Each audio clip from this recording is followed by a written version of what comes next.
Deep in the cold North Atlantic, the American lobster, Homarus americanus, reigns supreme.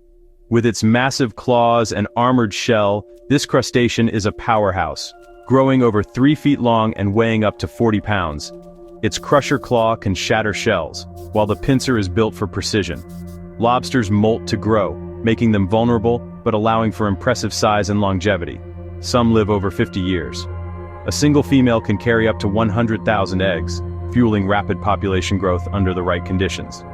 This resilience and fertility make the American lobster both a marvel of evolution and a potential ecological disruptor.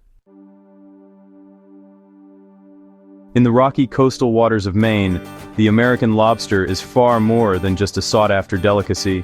It's the very backbone of the local economy and a defining feature of life in the region. For generations, families have built their livelihoods around the rhythms of the sea, relying on the annual lobster harvest to sustain their communities and traditions. The lobster industry in Maine alone is worth over $600 million a year, making it one of the most valuable fisheries in the United States.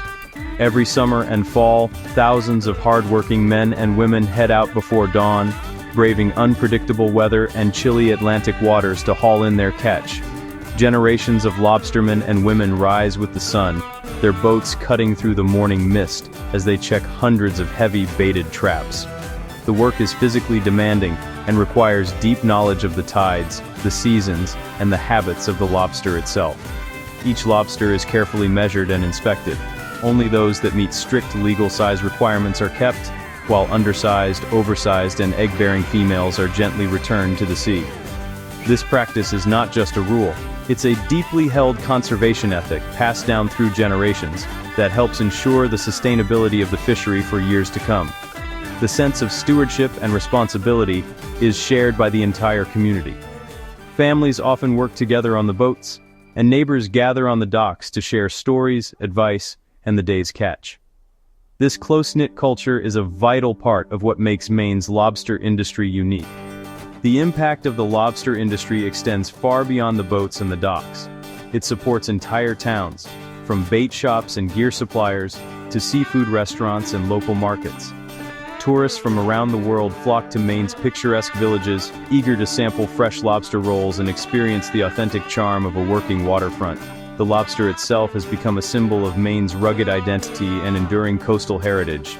Its image appears everywhere, from weathered shacks and colorful buoys to menus and roadside signs, reminding locals and visitors alike of the deep connection between the people and the sea.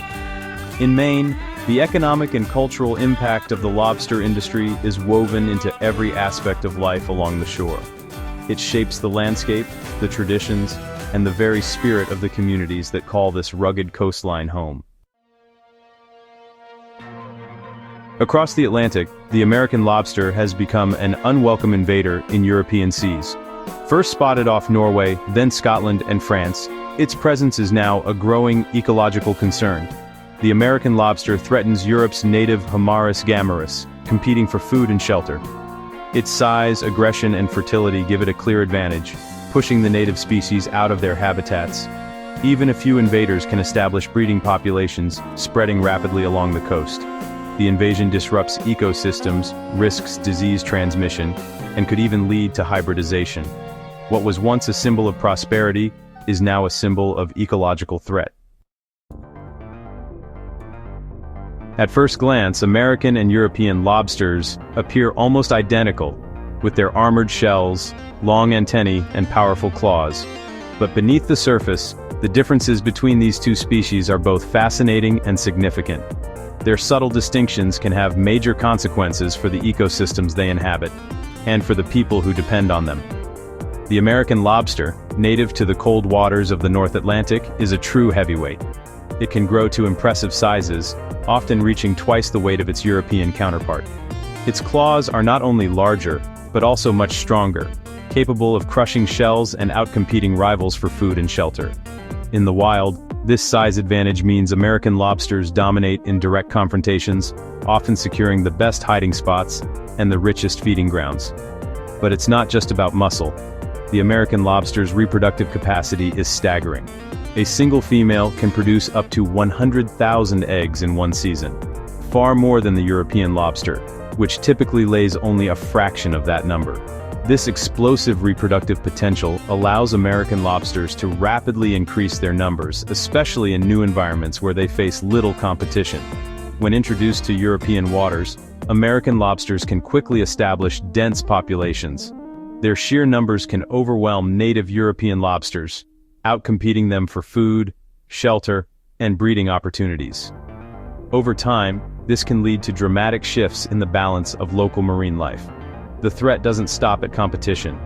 American lobsters may also carry diseases and parasites that European lobsters have never encountered before.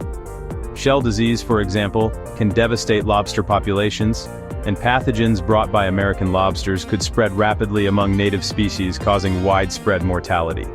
The combination of physical dominance, high fertility, and the risk of introducing new diseases makes the American lobster a formidable and potentially destructive invader. Their aggressive behavior and adaptability only add to the challenge. Scientists are increasingly concerned about the possibility of competitive exclusion, where the native European lobster could be pushed out of its own habitat entirely. This would not only impact the species itself, but also the many other creatures that rely on it as part of the marine food web. The stakes are high for Europe's marine biodiversity. Protecting native species and maintaining the delicate balance of these underwater ecosystems is more important than ever, as the arrival of the American lobster threatens to change the face of Europe's coastal waters for generations to come. How did American lobsters, native to the cold waters off the coast of North America, manage to cross the vast expanse of the Atlantic Ocean and suddenly appear in European waters? It's a question that has puzzled scientists and fishermen alike, sparking curiosity and concern across continents. The answer isn't as simple as lobsters swimming thousands of miles. In fact, these creatures are not long-distance travelers by nature. Instead, their journey was made possible by an unlikely partner: humans, and more specifically, the global shipping industry. The leading theory is that tiny lobster larvae, almost invisible to the naked eye, were accidentally sucked up into the ballast water tanks of massive cargo ships departing from North American ports. These tanks, filled to stabilize ships during their journeys, can hold millions of gallons of seawater, and with it, countless marine organisms. When these ships reached their destinations in Europe, the ballast water was released into local harbors, along with any stowaway larvae.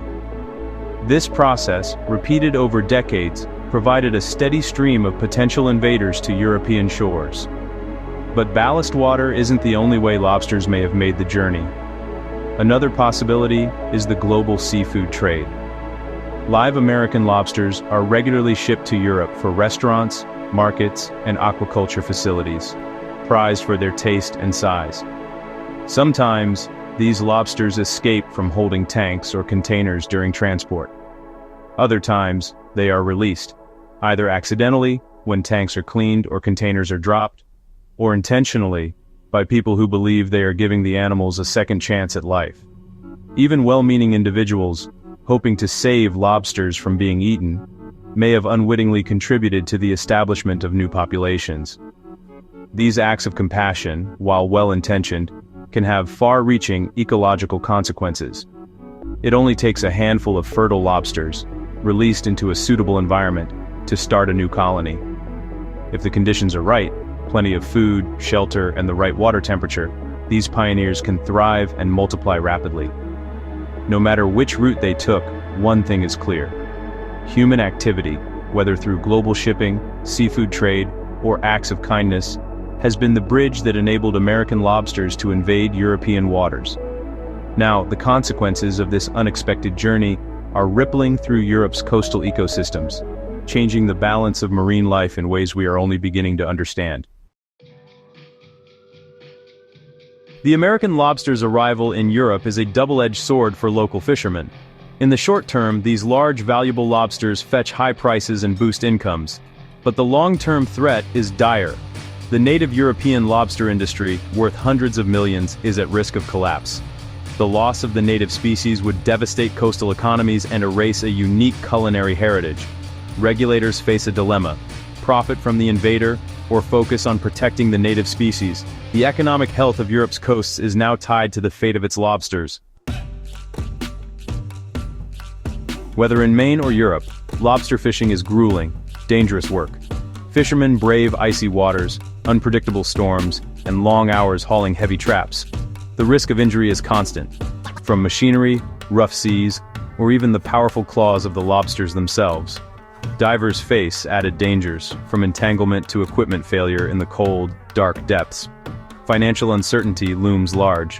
High costs, fluctuating prices, and the ever-present threat of lost gear. Yet, for many, the sea is a calling. A way of life passed down through generations. It's a high-stakes gamble, with every catch a testament to resilience and tradition. Europe is fighting back against the American lobster invasion with a multi-pronged approach. Strict bans on live imports and tighter controls on seafood transport aim to block new introductions. Bounty programs encourage fishermen to remove invaders, providing data for scientists and slowing the spread. Training helps fishermen distinguish between species and report catches accurately. Marine biologists are mapping the genetics and studying interactions to guide future management. The battle is ongoing, requiring cooperation between governments, scientists, and coastal communities. Protecting Europe's marine heritage demands vigilance and sustained effort. The future of Europe's coastal waters hangs in the balance as the American lobster advances. The worst-case scenario, the native European lobster is pushed to extinction, unraveling ecosystems and livelihoods. But hope remains. Regulation, removal, and research could contain the invasion. Nature's resilience may allow for coexistence or adaptation in some regions. The story is a cautionary tale about the unintended consequences of global trade and human intervention. Protecting native species and biodiversity is essential for healthy oceans and thriving communities. The fate of the lobster is a reflection of our responsibility to the natural world.